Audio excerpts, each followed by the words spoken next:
안녕하세요. 하임순 명상 오늘 교육협회 밑지 주열기 교육원입니다.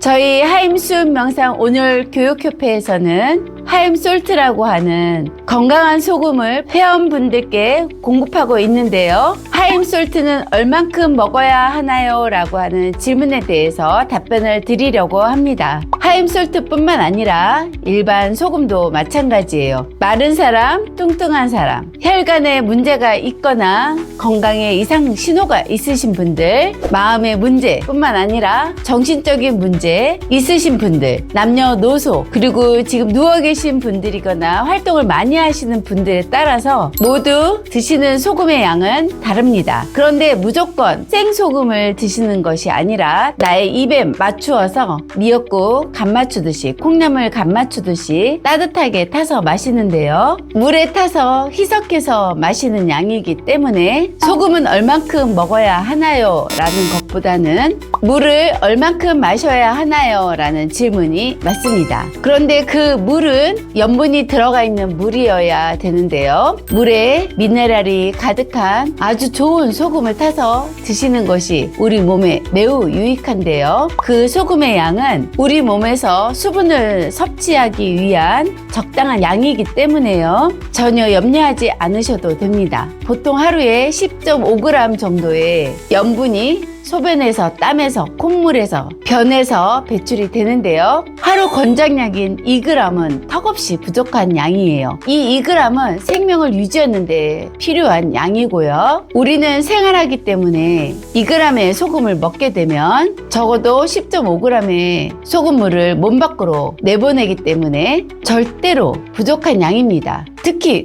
운동하고 창조하고 머리를 쓰고 가끔 밤을 지새울 때도 있죠. 또 스트레스 받을 때도 있어요. 그리고 사랑과 열정을 다해서 어떤 일에 몰입하는 경우도 있어요. 그리고 각종 인스턴트, 밀가루 음식, 커피 이런 고열량의 음식을 섭취하는 경우도 대부분이죠. 우리 몸은 이렇게 매일매일 몸 안으로 노폐물이 쌓이게 됩니다. 그 노폐물이 쌓일 때 가장 중요한 전해줄 역할을 하는 소금물을 틈틈이 드셔주어야 우리 몸속에 노폐물이 쌓여있지 않고 그 노폐물을 구석구석 닦아내고 방부제 역할을 하는 소금물을 드셔야겠죠. 그래서 몸 안에 노폐물이 쌓여서 내 몸을 이루는 것이 아니라 몸 밖으로 빼내면서 끊임없이 순환하는 힘을 갖고 있는 소금물을 우리 몸은 필요로 합니다. 특히 빵 투어하시는 분들 요새 많이 늘어나고 있는데요. 그러면서 또 뭐 드시죠? 각종 차를 드십니다. 특히 커피 드시죠. 이런 음식물을 통해서 손실이 되는 수분과 함께 염분도 대량으로 빠져나가게 되는데요. 이런 음식을 섭취하실 때 반드시 몸 안으로 수분이 섭취되면서 몸 밖으로 빠져나가는 순환 역할을 잘하게 되는 소금물을 늘 섭취하셔야 되는 거예요.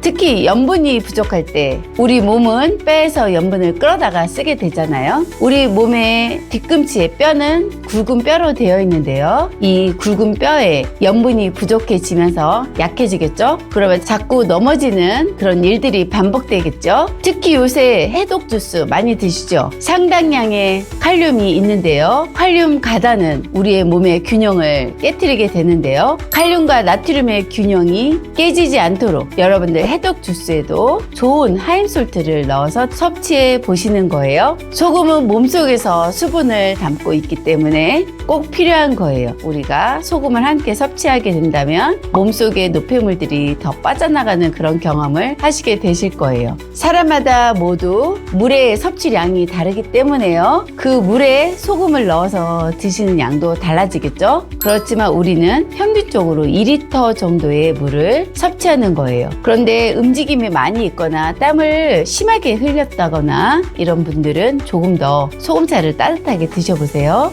평균적으로 생각해 보실 때 화장실을 여러 번 간다라고 하시면 몸 안에 수분이 많이 빠져나가는 거기 때문에요. 화장실 가시는 횟수에 4번을 더 추가하셔서 물을 드셔보세요. 아침에 일어나서 소금차 한 잔 드시고요. 잠자기 전에 2시간 전에 소금차 한 잔 드시는 거예요. 그리고 낮 동안에는 한 모금 한 모금씩 수시로 목이 마르지 않도록 코끝이 늘 촉촉해 있도록 그렇게 소금차를 늘 드시고 드셔보세요. 따뜻한 소금차를 수시로 드시게 된다면 소금 양에 그렇게 신경 쓰지 않으셔도 되세요. 소금물을 드셨다고 해서 몸 안에 염분이 쌓여 있는 게 아니에요. 배출이 되기 때문에 그런 부분은 걱정 안 하셔도 되십니다.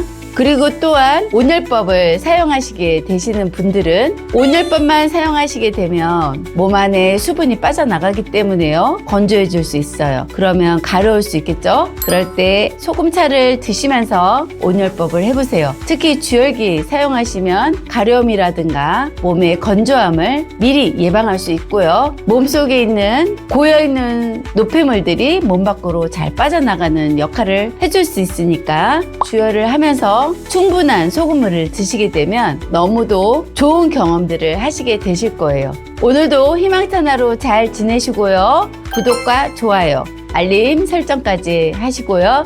언제나 항상 여러분들 응원하겠습니다. 감사합니다.